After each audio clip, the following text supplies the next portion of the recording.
메르스 2차 확산의 진원지로 지목되고 있는 병원, 바로 삼성서울병원입니다. 현재까지 14번째 환자로 인해 감염된 3차 환자가 37명에 달하고 있죠.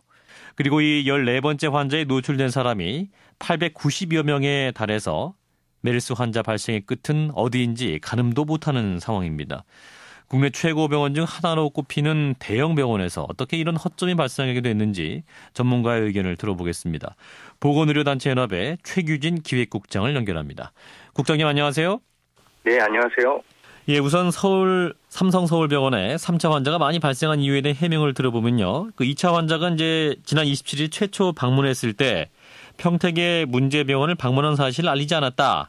그래서 다른 환자와 접촉하는 것을 막을 수 없었다. 이렇게 정리할 수 있을 것 같은데요. 자, 이 같은 해명을 어떻게 생각하십니까? 예, 물론 14번 환자만 놓고 보면 억울한 측면이 있겠죠. 예, 하지만 이 삼성서울병원이 스스로 자랑했듯이 최초의 메르스 확진자가 20일 삼성에서 이미 진단을 받은 상태였거든요. 예. 예, 그렇다면 20일 날 이미 이 감염 확산에 대해서 알고 있었던 것이고, 그렇다면 이에 대해서 경각심을 가지고 총체적인 태세를 가장 먼저 갖추었어야 될 병원이 서울병원인 것이거든요. 예. 근데 하지만 삼성 서울병원은 그 첫 번째 메르스 환자 확진 이후에 이 사실을 내외적으로 알리기는커녕 병원 내에서도 쉬쉬한 것으로 알려져 있거든요. 이런 점을 감안하면 사실 억울함만을 호소할 수 있는 문제는 아니라고 봅니다. 예, 이미 어떤 메르스 환자에 대한 확진을 했던 상황이기 때문에 외부에서 오는 환자들에 대해서도 관리를 철저하게 했어야 했다 이런 말씀이네요. 예, 맞습니다. 예. 자, 그리고 이제 삼성서울병원의 입장을 이해한다고 해도 이제 접촉 사실을 알게 된 29일 이후부터의 대응도 좀 판단해야 될 것 같은데요. 그 이유는 어떻다고 보십니까? 사실 이 부분에 있어서는 변명의 여지가 없는데요. 14번 환자가 응급실에 있었을 때 응급실에서 진료를 했던 의사가 스스로 밝혔듯이 응급실을 왔다 갔다 한 의사에 대한 조치가 전혀 이루어지지 않았거든요. 예. 31일 자신이 응급실에서 본 환자가 격리된 것을 보고 이 자신도 14번 환자와 접촉할 수 있었겠구나 이런 생각을 했다고 했거든요. 예. 그러니까 29일 응급실을 드나든 의사에 대한 그런 공식적인 조치가 삼성병원에서 제대로 이루어지지 않았던 것이 분명하고요. 예. 심지어는 그 삼성서울병원 원내 질병관리실에서는 그럴 리 없다고 의사한테까지 말했다고 하거든요. 예. 이런 것들을 본다면은 삼성서울병원이 이 메르스에 대한 적극적인 조치를 취했다 이렇게 볼 수는 없는 것이죠. 예. 그리고 또 하나 이제 문제가 제기되는 것이 이제 응급실 전체 수용인원은 약 200여 명으로 지금 알려지고 있는데, 자 어떻게 보십니까? 일반적으로 이제 응급실 현장 상황을 가정해서 보면 그 메르스 전염 가능성이 높다 이렇게 볼 수 있을까요? 예, 지금 삼성병원 응급실 같은 경우에 지금 80병상 안팎으로 알고 있는데요. 예. 근데 수용 가능 인원이 200명이라는 거 자체가 병원 내에서 어느 공간보다도 사실 밀집도가 높은 공간이고요. 실제로 삼성서울병원 같은 경우에 2014년도 그 응급실 밀집도 조사에서 전국 4위를 차지할 정도로 굉장히 밀집도가 높은 병원이었습니다. 아, 그렇군요. 예. 그렇기 때문에 사실 메르스 감염 환자 같은 경우에 확산될 여지가 굉장히 많았던 것이고, 그러니까 여러 조건상 사실 응급실에 24번 환자가 그렇게 이틀 이상 그렇게 방치됐다는 것 자체가 굉장히 중요한 그런 큰 문제였죠. 예, 그러니까 응급실 밀집도가 높을수록 어떤 전염병 환자가 있을 경우에 어떤 퍼질 수 있는 그런 환경이 굉장히 취약하다 이런 말씀이신 것 같은데. 그럼요. 이제 우리 보건당국이 삼성서울병원에게 특혜를 제공했다 이런 의혹도 나오고 있는 거 아닙니까? 이건 어떻게 봐야 되나요?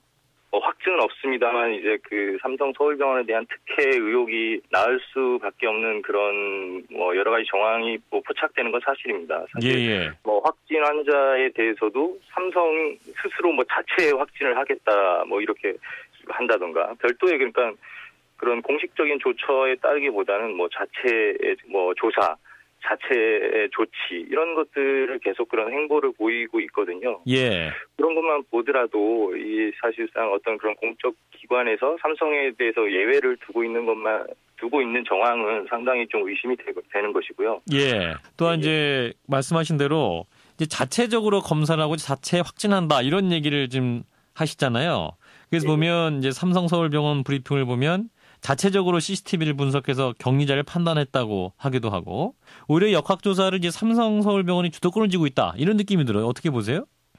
사실 이게 큰 문제라고 생각하는데 지금 이미 삼성서울병원이 자체적으로 하다가 지금 확산의 빌미를 준 지점이 지금 적지 않게 지금 이미 발견되고 있거든요. 예. 이런 그 국가적 차원의 재난 상황에서는 지금 컨트롤 타워에 대해서 그런 민간기관이 적극적으로 협조하는 그런 지금 자세가 필요한데 후속 조치가 좀 더뎌질까 굉장히 우려가 됩니다. 예, 매번 이 국가적 재난이 발생할 때마다 나오는 얘기가 이제 컨트롤 타워가 없다 이런 얘기가 나오는데, 자 그러면 이 우리나라 이 보건 정책에 있어서 이 삼성 서울병원의 위치는 어느 정도라고 봐야 되나요? 우리 보건당국도 컨트롤이 안 되는 대상인가요?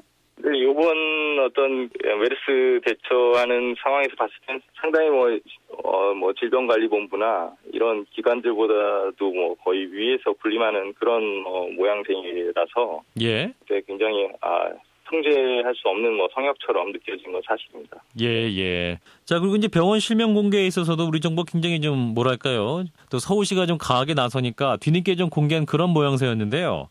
자, 이런 차원에서 병원 공개에 있어서도 삼성서울병원이 혜택을 받았다 이렇게 판단할 수 있을까요? 어떻게 보십니까? 단정지어 말할 수는 없을 것 같습니다. 예. 다만 이제 삼성서울병원만 예외인 그런 상황, 병원 폐쇄 조치, 격리 조치라든가. 근데 그거에 비해서 지금 박원순 시장이나 이런 분들은 심지어는 정보조차 제대로 못 받았다 이런 얘기를 하고 있거든요. 예. 그렇다면 결국은 지금 자체적으로 진행을 하겠다라는 그런 지금 의지거든요. 예. 그런 상황이 지금 벌어서는 안 되고 오히려 이런 제3자, 삼성 서울병원과의 이해관계가 없는 제3자의 공적 그런 역학조사관을 통해서 철저하게 조사가 이루어지고 그에 대한 후속 조치가 이루어지는 게 지금 맞는 거거든요. 자, 그러면 이제 이 응급실이 지금 폐쇄된 상황인데 환자들끼리 접촉했던 병동까지 전체 격리를 해야 되는 거 아닌가요?